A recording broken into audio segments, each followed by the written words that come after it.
Okay, let's see. There we go. Greetings, everyone. Peace and blessings be unto you all. I am Minister Jamie Eatman, and I am indeed on the rise. I'd like to thank those of you who have joined us, those of you who will be joining us shortly. I am joined by my co-host, Brother Gregory Pope. Brother Gregory, if you'll greet our guests here. Yes, sir. I'm glad to be here. I appreciate you inviting me week after week so we can discuss things and how to improve our communities.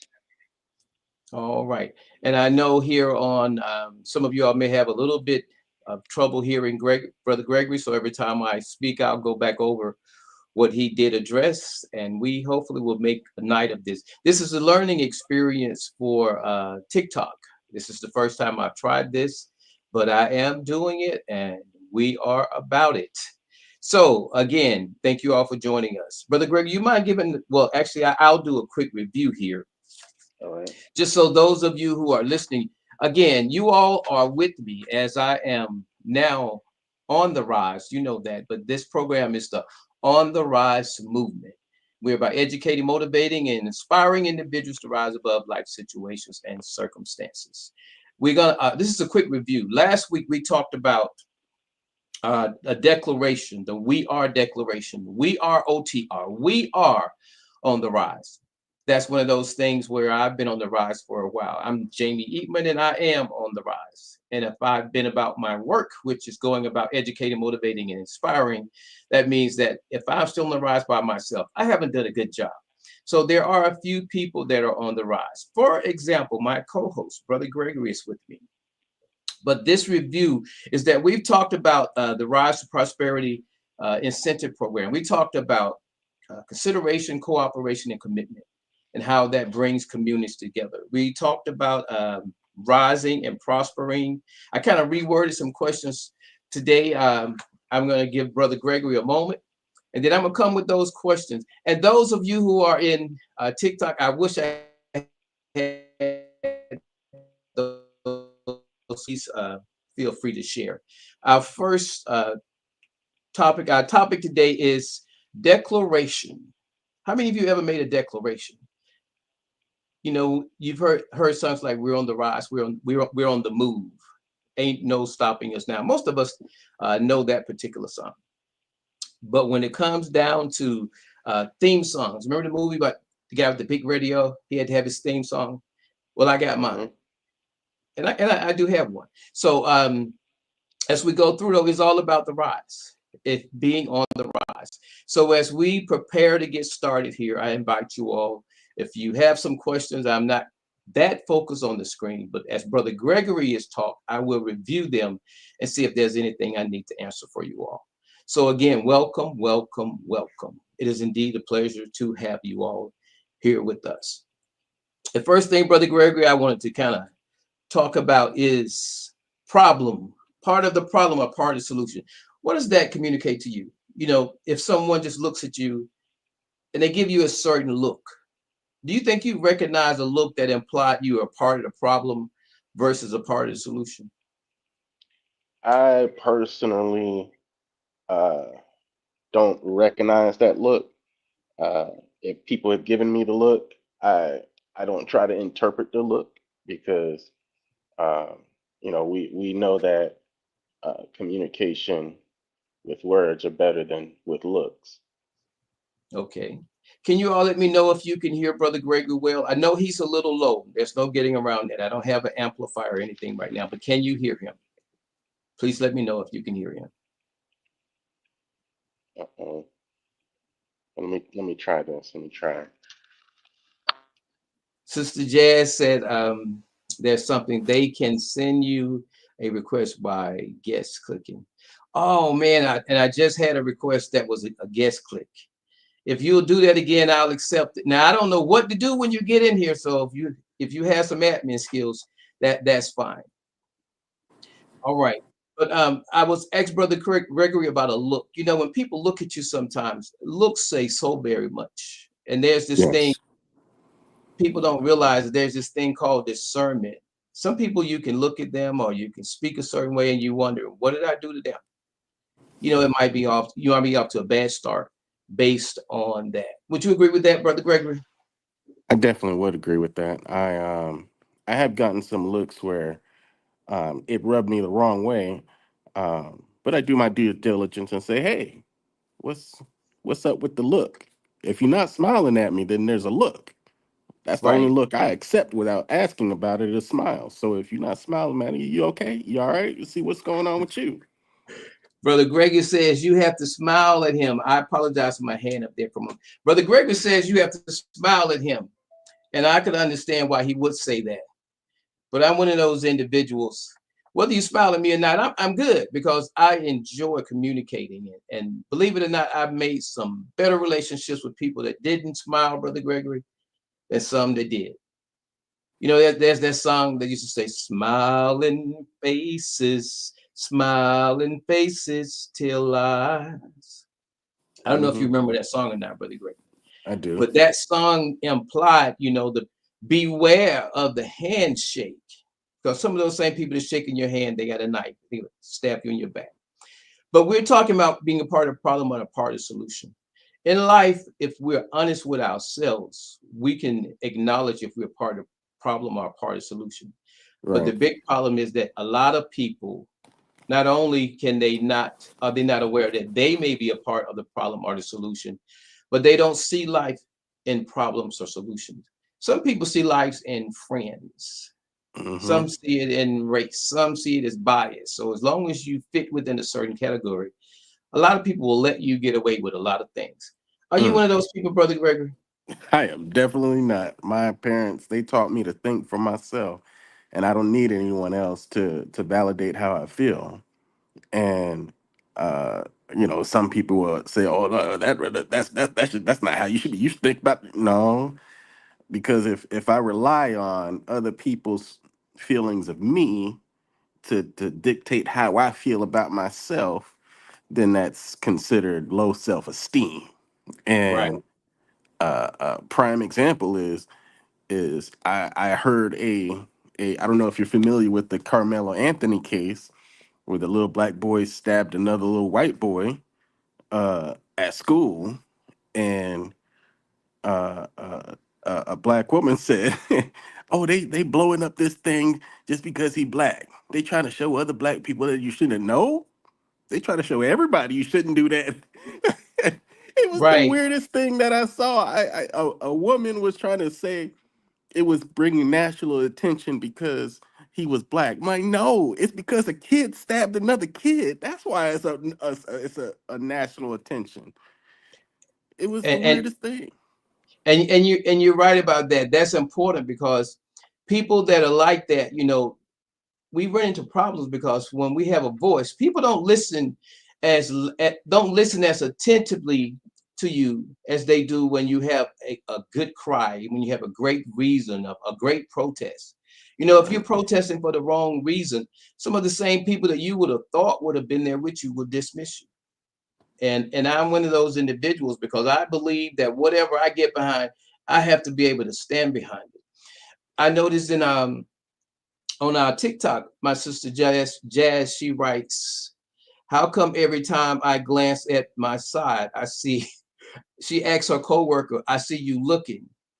He was only curious about my cleaning solution was different than the old version, but she said she knew otherwise.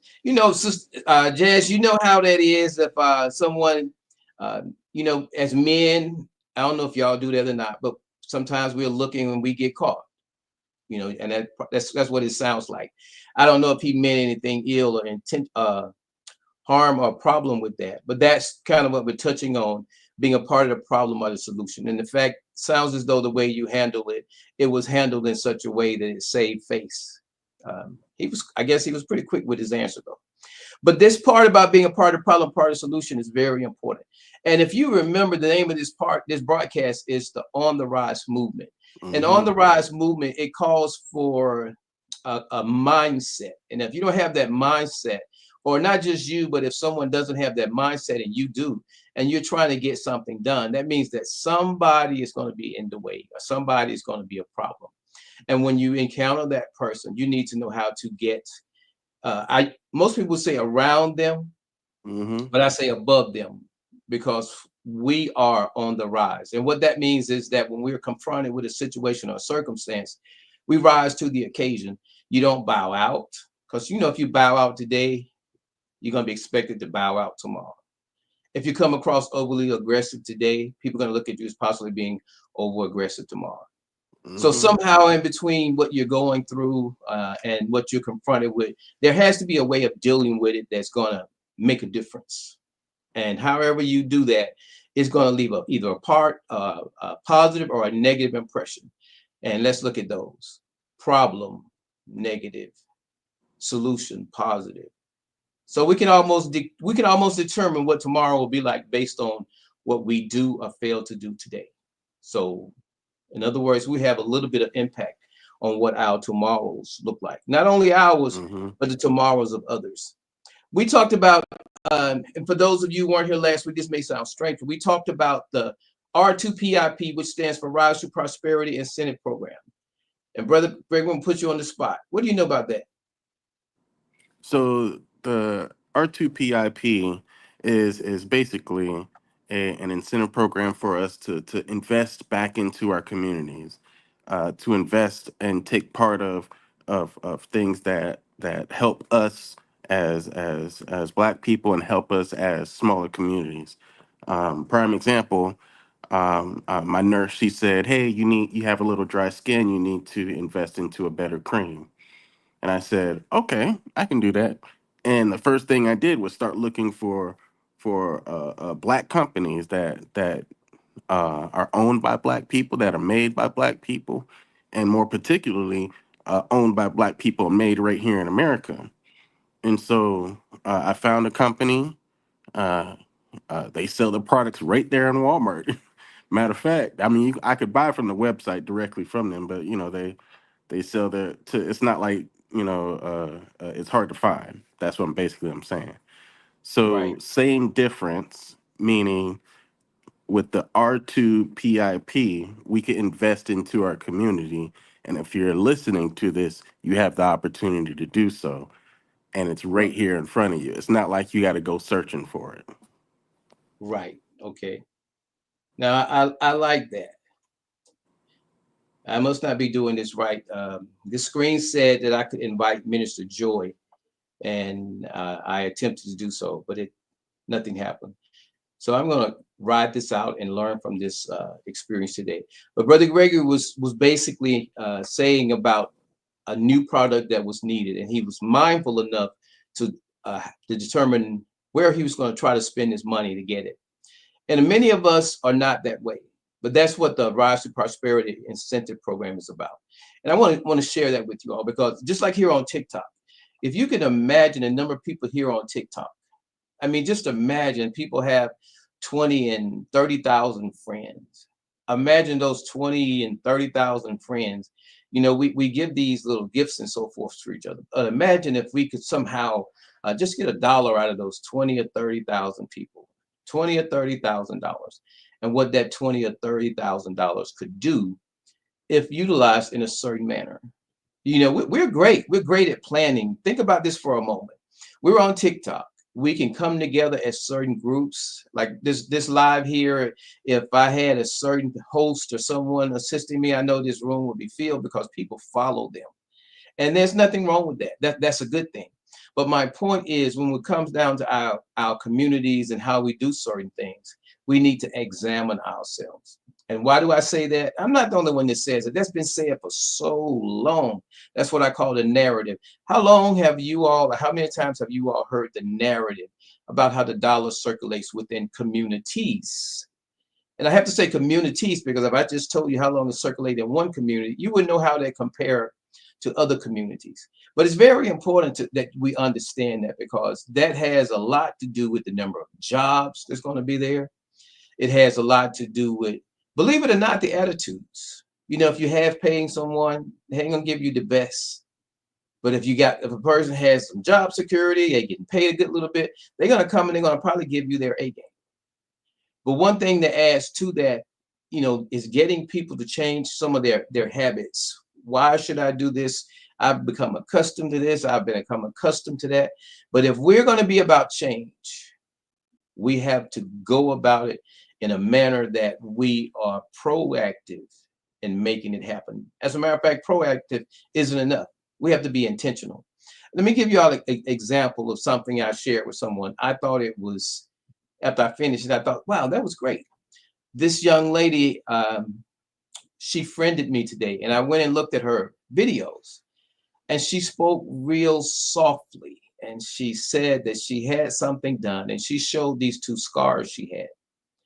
And I wrote her a text, and I told her that life is about perspective. And I know most of you all already know this, but life is about perspective. And I reminded her that that scar was like the serenity prayer. It's a reminder. God grant me the serenity to accept the things I cannot. If she had had some illness that she could not have helped, then it wouldn't have made any difference as it pertained to that scar. But because she had that scar, it shows she made a decision. It shows that she had enough courage to get something done about whatever that problem was. So when she looked at that, instead of looking at it as a scar, she should look at it as a reminder that she was courageous enough to make the decision that she made. Now, some may think that's just something you tell someone that doesn't have any sense, but life is like that. You have to come up with a means or a way to keep you going. You have to come up with a means or a way to keep you educated, motivated, and inspired. And if you can't do that, hopefully you'll run into somebody that is on the rise, and that individual will be concerned with educating, motivating, and inspiring you, and being educated, motivated, and inspired by you.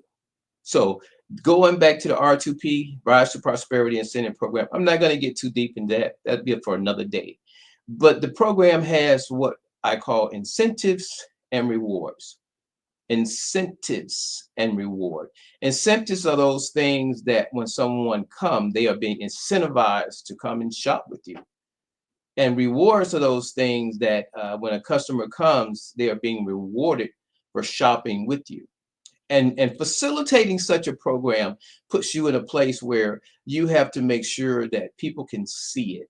You have to be able to market it. That's one of the biggest things. If nobody knows about it, nobody will take advantage of it. But incentivizing and rewarding, think about that. If I had something that only a certain group of people took, I would only be able to spend it there. For example, in this room and all the little tokens that we accrue and share among each other, on the outside, you probably couldn't be as productive. You probably couldn't bring as much joy. People wouldn't be as excited as they are because they are incentivized by this atmosphere. Well, let's look at our communities and try to take some of this that we are doing here in this space to the outside world. And it's that same incentives and rewards. You have something in your hand that person wants. That person has something behind his counter that you're willing to give what you have in your hand for. And before you know it, you now have a relationship. You know, it's not hard to build friends on TikTok. It actually comes easy when you really think about it, especially when you are giving them a gift when you come in. Some people are to the point where they expect that, you come in, that you don't forget to do your whatever. That's kind of the nature of where we are. But imagine if we had that concept in our communities. Brother Gregory, do you do TikTok? I do not. Okay, so you wouldn't get what I'm saying. But, from that perspective, it is a very significant thing. It actually moves the people in there. I was asking a few people, is it possible to do a movement on TikTok? I don't know yet, but I'm going to sure be trying, and I'm going to be tapping the people with the experience to see if I can't find out from them and hopefully get their support in doing so. The other thing is a call to action. A call to action. CTA. I didn't recognize the acronym until someone told me actually what it meant. But a call to action.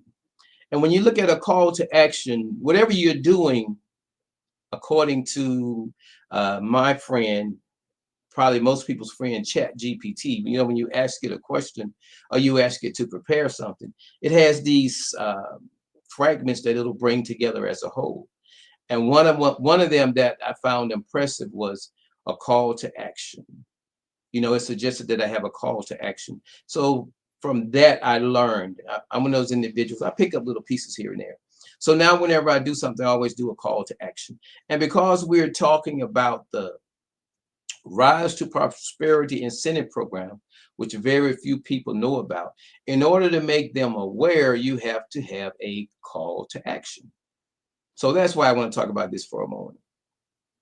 And when it comes to Rise to Prosperity, Brother Gregory, you've been around enough. How many of the slogans would you say you've heard As far as Rise to Prosperity, that call to action? well, I've heard a few. The main one is on the rise, Yes. and There's, go ahead, I'm listening. I was saying the main one is on the rise, and rise to prosperity is the second main one. Right. Okay. I got it. Yeah. You know, and there's one, I do variations of it. I start with the word come. You know, the Bible says come. So I use the word come. And then it says, let us rise, let us prosper. Because the R2P on the screen, I'm glad I looked up. That R2P on the screen, for those of you who are watching from Facebook or YouTube, that shouldn't be there. Let me fix that. But in any case, I'm just as proud of Rise to Prosperity as I am of my own thing. So it really isn't that much of a difference. But I just want to fix that so you all will be able to see it. Okay, we got that one correct. I'm gonna leave it because my first time I've had my camera trying to do both of these. But in any case, when it comes down to slogans, come, let us rise, let us prosper. Come, let us rise, let us prosper. That's very important because when you think about it, the call to action, you're calling and you're kind of making it known what's about to take place. Come, let us rise, let us prosper. So that's the call to action. That's the call to action tonight. Come, let us rise, let us prosper. It And Mr. shouldn't Jamie, require an explanation because usually, you know, by the time you get a chance to make a call to action, you've had a chance to speak. So because we're here tonight, not so much geared toward actually doing anything or going any place, but I just want to touch on that call to action. When it comes down to doing something, we have to have a call to action. I'm just learning to do my lives here on TikTok. So I'm going to have a call to action. When I get ready to do it, I need to be calling somebody for some help, somebody know what they're doing. And that way I'll be a little bit more successful as I move forward. I love what you're doing there, Jazz. I see that. Welcome at Shelby. Those of you who I'm not acknowledging, this is my third live and I don't even have a clue as to what the tools are yet. But thank you, Jazz, for helping me out. And I hope I'm saying something that will make it worth your visit, that you will do the usual things that, you know, that people normally ask that you do in the rooms. I was told, I'm learning. I hear some say, don't say the words for so many times, tap, tap, and all of that. And I hear some say that you get dinged for that. So I really don't know what is what. But at this point, I'm just trying to get in the comfort zone. But at that time, I'm sure I'll know or actually find out those things as I move forward. But again, that's the call to action. Did you want to add anything else on that call to action piece, Brother Gregory? Yes, I wanted to ask you, what are some of the actions that we can take? Oh, Brother Gregory says, what are some of the actions that we can take? That's a very good question, Brother Gregory. One of the actions that we could take is actually to change our mindset or try to change, actually, I will say our mindset. I have this thing that starts with the thought. You know, people in the faith community, when they read their Bibles, they're putting the word in them. The word is a seed. The word in their seed, the word in their mind becomes a thought. The thought in their mind becomes an action. The action in their life becomes a habit. And the habit then gives rise, you know, as that play on the word, it gives rise to their destiny. In other words, we can live normal lives. We can be in a community that's broken. We can live fragmented lives the way our community has been for the longest. As long as they've been taking statistics, they've kind of said the same thing. But when we get ready to make a difference, That's one that come, let us rise, let us prosper. What can we do different? If people can actually start to support the PIP program, Rise to Prosperity Incentive Program, if they join the On the Rise community, if they begin to hear some of the motivating messages or run into someone who has that motivating mindset and that person can sow into their lives, it takes a little bit of something contagious before it is actually can take and I wouldn't say do harm, because usually when you hear contagious, it's a disease process or something. But anything that you can get people to sort of buy in, if it takes root, it can then begin to grow. So that's what anyone can do. They can actually take time to evaluate and look at themselves. They can allow themselves to be subject to question. They can allow themselves to be subject to criticism. They can find out what the R2PIP program is. They can find out what businesses are taking the R2PIP token. They could actually then go and invest in that token. Maybe say on average, if you know that you're not big in supporting a program like this, but showing some support. You know, I went in people's room. I thought I was doing a big thing on TikTok. I would go in and I would give them a rose. You know, they were used to rose, rose, rose, rose, rose after rose. But when I gave them one rose, in my mind, I was doing something big, but it wasn't perceived that way in theirs. So in reverse of that, people that do small things don't realize how big those small things are, because the small things catch on. And when we're intentional, we're able to bring about a change. And it's those type changes that, and when you say, what can people do to make a difference? It's little things like that. Whatever we see need doing, whatever we see need addressing, the community events. I haven't fully rolled this out yet, but can you imagine? I want you all to think about this on TikTok. It happens now when people go into certain rooms, they got something going on, you can win prizes. But imagine being a neighborhood where you're putting on an event that's designed to change something that's negative in the community, and you're rewarding the people for attending. Can you see where that might make a little bit of a difference? Brother Gregory, what are your thoughts? I think it can definitely make a difference. I think that some of the things that people invest in, every single little bit counts. Prime example, I always tell people, if there was a car manufactured, produced by Black people here in America, it probably would do great. It'd do wonderful. It would probably sell out every single year, or sell out from the car lot. It'd be hard to get a hold of, mainly because we have a good way of bringing people together and bringing some of the best minds together to create something good. Unfortunately, today creating a car company involves a lot of capital. I mean, close to half Mm-hmm. $1 billion in capital. Um, and that's just to start with one or two models. Now, back in the 90s, you only needed like 20 or $30 million to start a car company. And even less, even further back you go. Right. So I tell people, with the little things that we can do, we can contribute to our communities, our Black communities specifically. Like I was telling you about the uh, uh, uh, the cream that I needed. I need some shea butter, and I know shea butter fruit comes from Ghana. I do know this. I know it comes from Africa. However, I wanted to also help Black families here in America.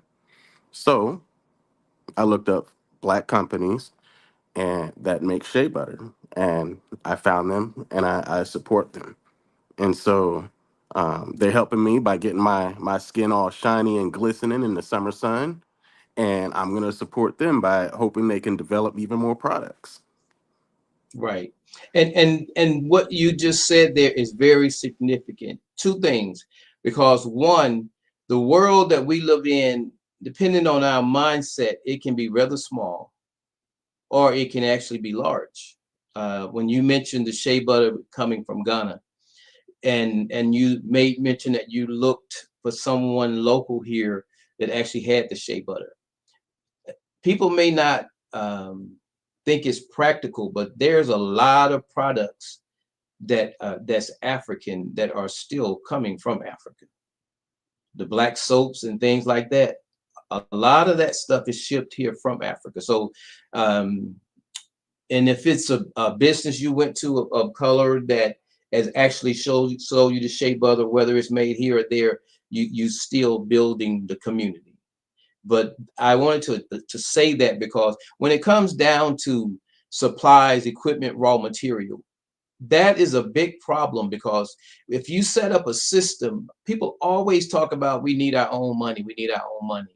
We do, but we also have to have our own plan, because at the end of the day, when the money is used for commerce and it ends up in somebody's hands, that individual has to be able to convert that money back to currency for their business to be successful. And if they can't convert it back to money for their business to be successful, it's only a matter of time when they say that bottleneck, where somebody ends up holding everything, and now what was circulating in the community has become a burden for the person that ends up with it. Can you imagine? Here I am promoting a program that's about educating, motivating, inspiring individuals to rise above life situations and circumstances. And I'm talking about rewarding and incentivizing. And at the end of the day, we've done this for a week now, and the people who actually had goods were doing well, even though people went to the other side of town, now have a problem because they supported what I was doing, and the money that they need to buy their new products and services isn't there. You can see where that would be a problem, right? Yes, I do. Just like And as that's, I mentioned about the cars, I would love to buy a car from a black-owned business, thank you, but Jazz. they don't exist. Well, they that may not be true. I can't say that for sure, because one thing I found that we have a lot of things going on, but if we don't have the budget to do it, or basically if we are contained within a certain community, we may not even market it. Some of the things that's coming up, that's going on abroad, some of the great discoveries and all of these things, they're really amazing, but we would have never heard about them a few years ago. So as we move forward and we get the mindset that we are going to rise above life situations and circumstances, that's when we begin to be more open, as you said, to search out something rather than the thing that's made most available to us. Only when we are intentional can we experience that. And that's what we are. I would like to say that's where we're going now. We are becoming more intentional, and that makes a world of difference. And that's why going back to being on the rise, educating, motivating, and inspiring, to have the opportunity to speak to someone and you get a chance to say something that they may not have heard before, or they may have heard but just never heard it that way. Or when you're listening and someone says something that inspires you. I've shared last week that earlier this week, should I say, that for me, there's this thing that's called dissatisfactional inspiration. I'm always looking around me. So as I see things, my mind is so conditioned now that when I see something, I'm looking at how can I make that better? And if it's already good, how can I help this person get this information out there? And when you have that mindset, it's, for me anyway, it's good, because I can actually build relationships, I can improve relationships, and in the process there's an exchange. There's an exchange of motivation, there's an exchange of inspiration, and in many cases there's an exchange of education. Somebody is going to learn something when we meet, and when that exchange takes place, one of us will walk away better blessed by it, and we both might, because for me it makes a difference if I can make a difference in someone's life. And I definitely treasure when someone makes a difference in my own. I'm one of those individuals. I'm grateful. I tell people all the time, I'm grateful even when people think they're telling me off, because most people that do that, they'll speak the truth to you. And if you just listen to what they're saying, you'll be better off for it. It'll make you realize something, at least make you examine it. And if it's questionable, then you know what you need to do. But if you know that person's wrong, then you just keep going. but it definitely causes you to do some reflecting, and that reflecting is so needed in this day, in this hour, as they say, in the world that we live in. So that was anything else on that, Brother Gregory, before we move forward? No, we can definitely move forward. Okay, that call to action is a very needed thing, in my opinion. And if we actually get around to actually doing that, we can bring about some changes. And change is definitely a needed thing. I want for those of you who are watching for the first time, I love to do things with words, because some people may feel, well, I've done this, I did that, but somehow they fell short, or someone see you as falling short. So before you even put in a predicament where you could fall short, I like to discuss things and put them out there. And the words I want to discuss, Brother Gregory, you ready? Yes. Is disharmony and disunity. Compare and contrast. Do you think they are that similar, or do you think they are that different? I think they are different, but they can be associated with the same group of people, if that makes sense. That does. For those of you, I don't know how well you can hear Brother Gregory, but he says that it makes sense. They are the same, but they are different, and it can be associated with the same group of people. Now, I'm eager to hear what he means by associated with the same group of people. Do you mind sharing that, Brother? Sure, no problem. So let's start with one word at a time. Disharmony means everything is not flowing together. Everything is not working as one. Everything is not working as a unit, or in this case, as a union. So Okay. everything running smoothly. Here's a perfect example. If you've ever driven your car down the road and you heard a noise, Oh yeah, I'm I have. sorry. I That have. was a Yeah. national alert. If you've ever heard your car driving down the road and you've heard a noise that is not supposed to be there, that's called disharmony. Your engine's not running correct. Anything you hear a noise, it's all noise, but you hear something that you're not supposed to hear, then it's not in harmony with how the engine is supposed to work correctly. It's running out Okay. of order. It's running not in harmony. Now to that second Okay. word, disunity. Disunity. Yeah. Disunity does not necessarily mean a bad thing. It could just be you're not on board with a group of ideas, or a group of people, or a group of things. And Right. so disunity can be let's go back to the same analogy of a car. Your car is one whole unit, but it's made up of a lot of little tiny parts. If one of that one part, let's just say a wheel, goes missing, it's no longer a car. It's a glorified paperweight.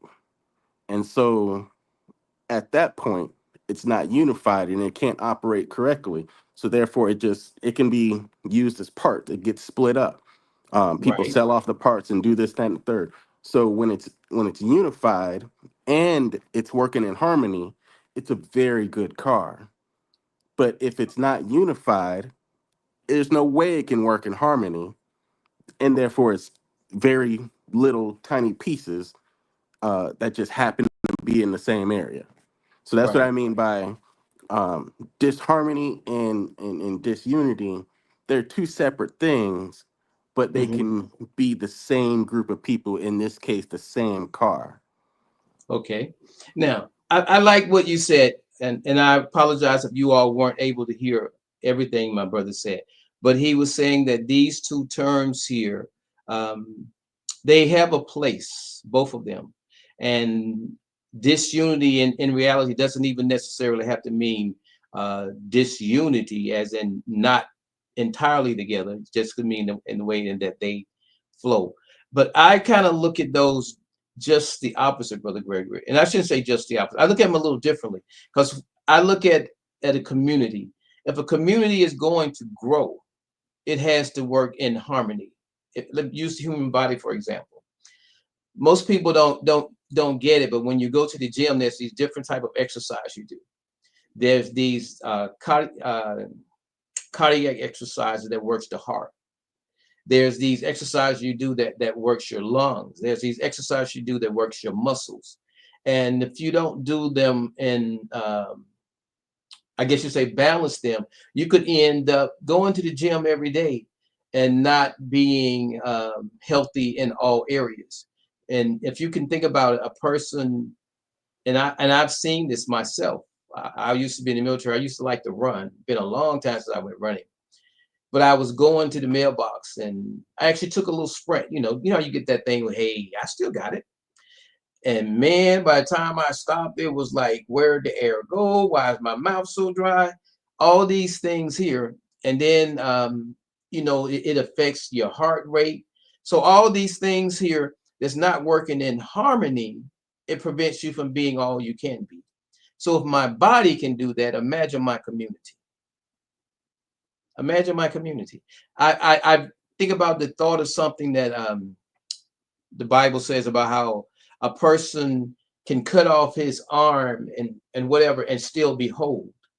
So look at that in light of disunity. Where there's disunity, there's something going on that goes back to the original words. You're either part of the problem or part of the solution. Disharmony is definitely, but they're both a problem, but disunity is an even greater one. So it's like you're trying to get something done, and someone says, "Okay, we're gonna push this car and get it out of the ditch," and everybody just start pushing. There's no communication. They're all pushing at different times. They can be pushing against each other. That's disunity. But someone says, "Okay, y'all, there's more of us. We should be able to get this car. I'm going to count to 3." And they count to 3 and the car almost jumps out of the ditch. That's how significant unity is. When we learn to work in unity, it brings about a great difference. Disharmony, most people don't get this, but they do it every day. You go to your job and you don't agree with some of the things that's going on, or depending on how popular you are with the boss or whomever, you may find yourself in a position where there's something being asked of you, or you're doing something that you may not totally agree with. But most of us, we don't go to work to socialize. We go to work to earn a check. So while you're there at work, you're going to be doing some things that, they didn't bring harmony to you.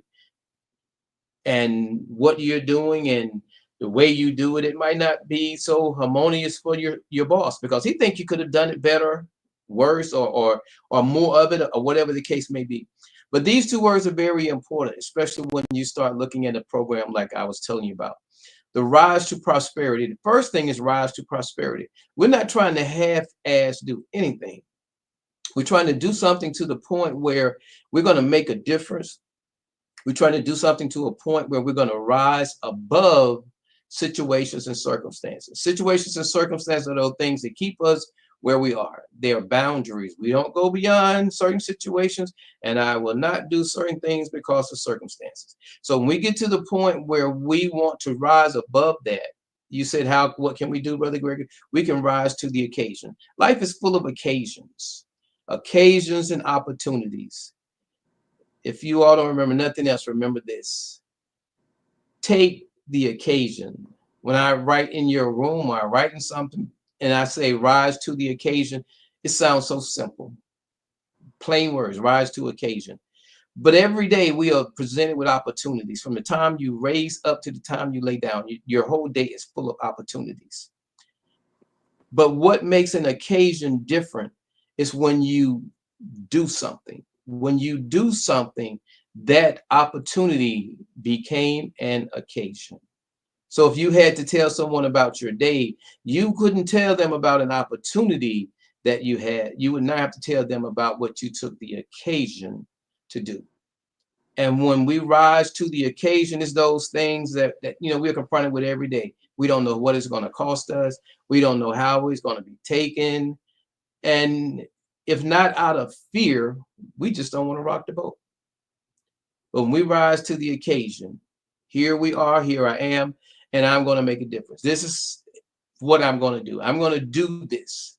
Today, I'm going to do this. And as a result of my doing it, then something results, a result comes as a consequence of that. And I say that if you rise to the occasion, you better position yourself to rise above situations and circumstances.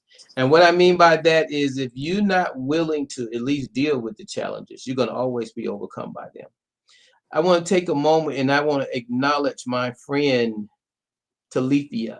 Talithia Parker. It's been a while since I saw her. I lost my Facebook account before, and some of my friends got disconnected. But thank you so very much for showing up. And she says, "What you of a movement, Mr. Jamie?" Yes, I am on a movement. This is the OTR movement, the On the Rise movement. I guess I should change my banner because it doesn't say that. But yes, it's the On the Rise movement, and the On the Rise movement is educating, motivating, and inspiring individuals to rise above life situations and circumstances. There we go. You know, and I wish you would be my guest one day because I know that I affect environments when I'm there. And I'd love to hear, you know, if I could be the fly on the wall when I'm in a room with people, I would love to have known that. But just someone that be able to come back and tell you, you know, you did this or you didn't do that, or even an after action review is what I call it, where someone can tell you, this is what you did great, man, you were on it. Now, this area here, you suck. I'm the type of person that I would go more with the suck piece because the great piece, I don't, you know, that's flattery. I ain't too big on that. But in self-improvement, I work hard at that. So I would go with that. And then the next thing would be, how do you fix it? Then when can we do it again? Well, tomorrow we can do it again. So every day should be better as long as we are analyzing ourselves. If we can do that, we will be good. Any input, Brother Gregory? I was reading the comments, and she did say that. She also said that you have to be a risk taker to rise above your limits. Oh my And goodness. Yes. and I kind of agree with that. I would say instead of being a risk, well, if you look at the word risk, it means you're not certain of the outcome. There is a possibility that harm could come to you. That there is a possibility. It's an uncertain, uncalculated task. I would say instead of being a risk taker, I would say you have to prepare to make great decisions. So a risk is when you don't prepare. A risk is when you just take a leap of faith. You just, you know what? I think I might make it. Versus, oh, I know I can make it because this, and that. And I feel like you don't have to be a risk taker to succeed in life, but you can prepare yourself to be a success. You can prepare yourself to be better. You can prepare yourself. You can do all the preparation that you need to be better, and then it's no longer a risk. It's just a calculated decision. Right. But you know, Brother Gregory, what you said is true, but let me show you the other side of that. You know, it's like a coin. A coin has two sides. If you're looking at it in its own heads, you know what side the coin is on. But if somebody or puts you in this predicament or whatever, and that coin gets flipped, you know, you run the risk. And you notice how I use the word risk.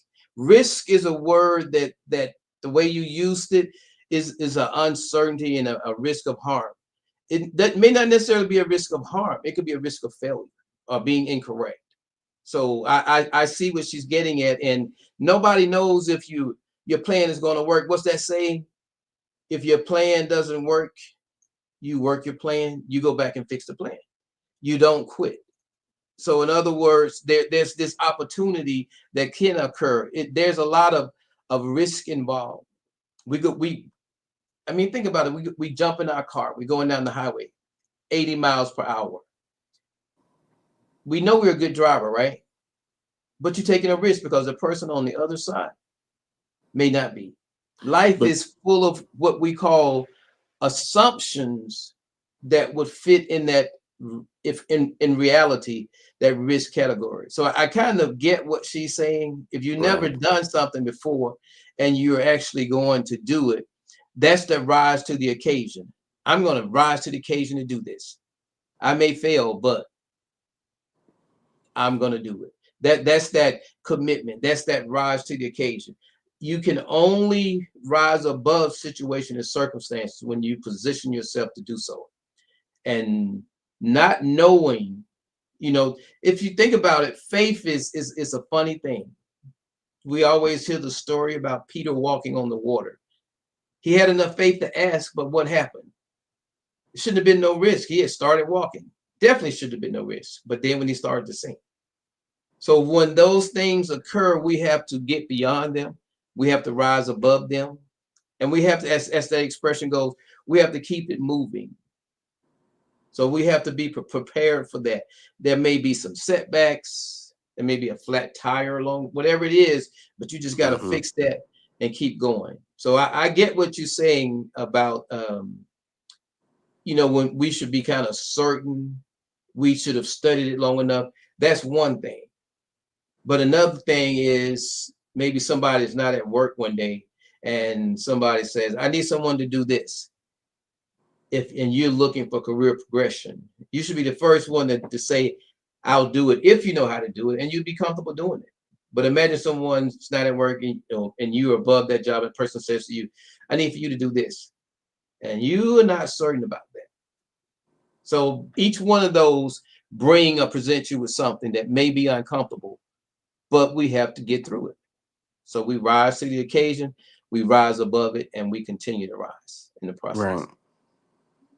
I was just trying to clarify the two differences of risk and preparation. Risk is the uncertainty of the outcome, and the preparation is the knowledge of bad things. So, like your analogy of driving down the road 80 miles an hour, it's not a risk if you put your seatbelt on and you use your turn signal. Brother Gregory, you said that the car is not going to be involved in an accident cause I have my seatbelt on. No, it's the preparation for an accident. Oh, I got you. I got you. So it can still occur, but it'll be lessened It by can the still preparation. occur, but you prepared for it. I got you. I got you. I got you. I got you. That makes sense. That goes back to what I was telling you earlier about the young lady that made the comment about the scar. And Hmm I said that was like, should be a reminder of how courageous she is. We're going to go through life and we're going to get what some might call scars. But as long as you see them as scars, you always will have been hurt. But if you see them as something other than that, as in, this is Lessons. my battle wound, that's a different. You realize that you're victorious because you have that wound. It's just to remind you of that battle. I mean, it's the Every scar same thing, teaches but a lesson. just how we view it makes a little bit of a difference. Yes. Every scar Okay. teaches a lesson. Yep. And it's one that hopefully we'll learn from. Okay. I changed the little rooms. Okay. Compute. Okay. Let me go. I'll use my thing here. All right. So that was that. So now let's talk for a minute. Struggle and highlights. I want to highlight something, Brother Gregory.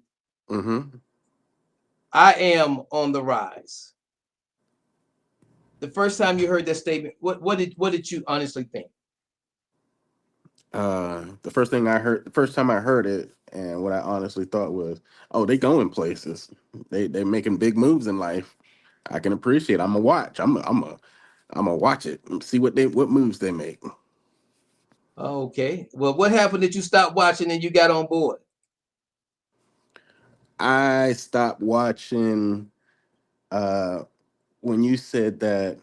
I want to make sure I word it correctly. Um, you gave the analogy. You were talking about how you met me through my mother, and you felt like my mother and I had a good relationship, and you like how I talk about my father, and You like how I had a good relationship with my parents, and uh, I believe you quoted. I believe it's the seventh or eighth commandment.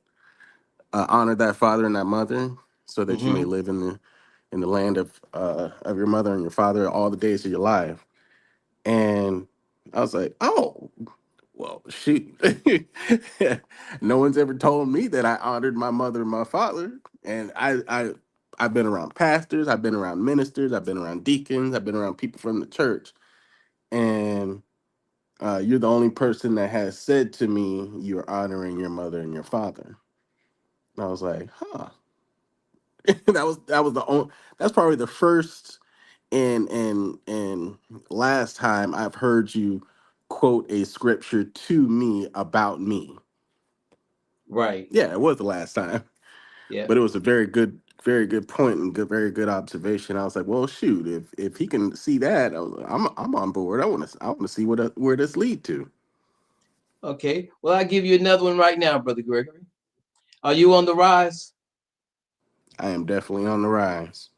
Well, do you know that in the book of Ezekiel, when Ezekiel was taken to the valley of the dry bones, and there was a Yes, question between him and God, and Ezekiel was asked, could these bones live again?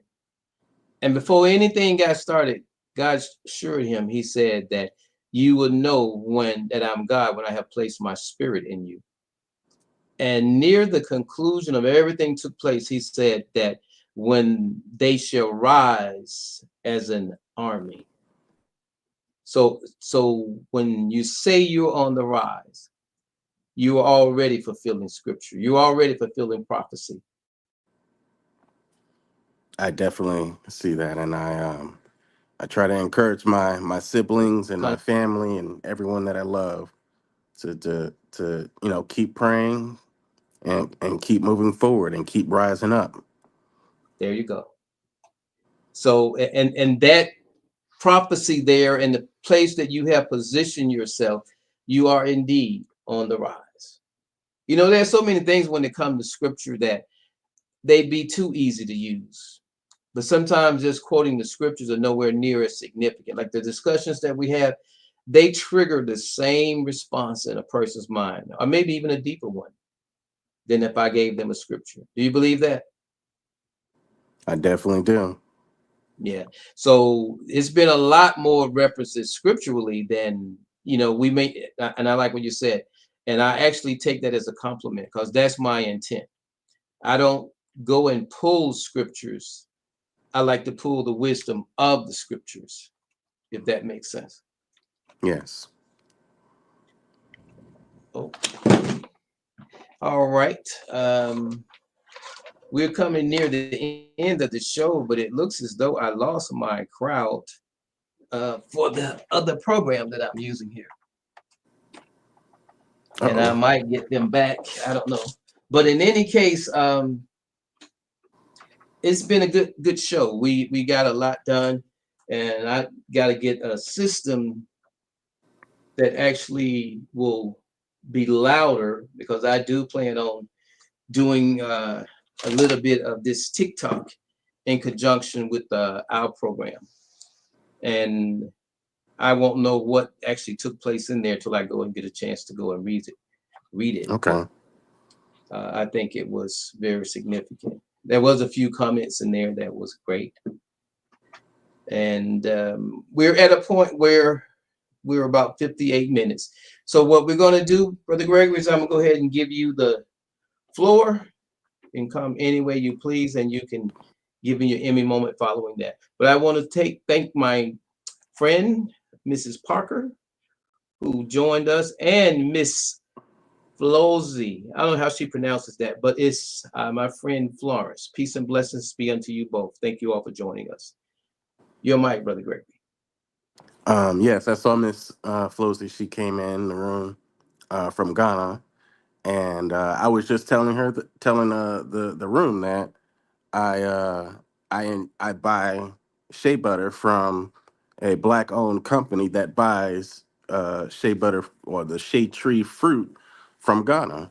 So it's helping her out her country as well. So keep it all in the family. my Emmy moment is when we were talking about we gave both of our explanations of how we view taking risk to move to rise in any situation from the comments that were made by Miss Parker. And Miss Parker, she brought up that statement, which is a very good statement, and we both had different views on it to come to the same conclusion that we both need to still take chances and move on to the rise and rise above situations and be better in life. That is my Emmy moment. Thank you, sir. And Miami moment is this. I love what my brother said. You know, we may say things differently, but in all our saying, there's a twofold responsibility. As you're speaking, it is your responsibility to make sure that what you are saying is understood. Responsibility. And if you're listening, you have a responsibility to make sure you understand. Responsibility. And the person who is actually the sender is the person that's speaking. The receiver is the person that's receiving it. And that's communication. So both have a responsibility. But there are things that determine how good of a communicator you are. When you're that person that can see where there's a misunderstanding, it takes a special skill to address that. And when you're that person that's wise enough to know that that may be a potential misunderstanding and you can pursue a greater understanding of it, that's when you become a peacemaker. The world is full of people that, as some would say what they mean and mean what they say. But what the world needs is a lot more people is to make sure that they understand and that they are understood as it pertains to what is being said. So my Emmy moment is this. Regardless of where you find yourself, rise to the occasion. Rise above the situations and the circumstances. And when you do that, there'll be somebody that's going to look up to you. And most people are competitive. They're going to get up there where you are. But if you continue to live, dwell, and mingle in a low state, in a low place, you can't inspire, you can't motivate there. You may dwell there, but there's not much motivation or inspiration in that. We laugh together, we do a whole lot of things. But when we talk about inspiring, it should result in something. That next level thinking, that next level desire. And when you begin to rise, you'll find that you have that. And when you have that, then you can impart that. So let us all continue to rise. When in situations and opportunities present themselves, rise to the occasion. Peace and blessings be unto you all. I want to invite you all out Wednesday. Lady Antoinette does Rise to Prosperity. And it is indeed a program that you all will want to come and see for yourselves. I could try and tell you all about it, but I don't think I'd do it justice. Greetings, peace and blessings. You're invited to Rise to Prosperity, Wednesday evenings at 8 p.m. I, Lady Antoinette, and my co-host, Minister Jamie Eatman, would love for you to join us, our panelists, and our conversation room guests Wednesday evenings at 8 p.m. as we rise to prosperity. All right, and you have been with me on the OTR movement, and I do have my little theme song. This is no time to engage in the luxury of cooling off or to take the tranquilizing drug of gradualism. And I, for one, will join in with anyone. Don't care what color you are, as long as you want to change this miserable condition that exists on this earth. Greetings, I am Jamie Eaton. Join me Fridays at 8 p.m. for our On the Rise movement. All right, everyone. Peace and blessings be unto you all. Until then, take care, be blessed, and rise to the occasion.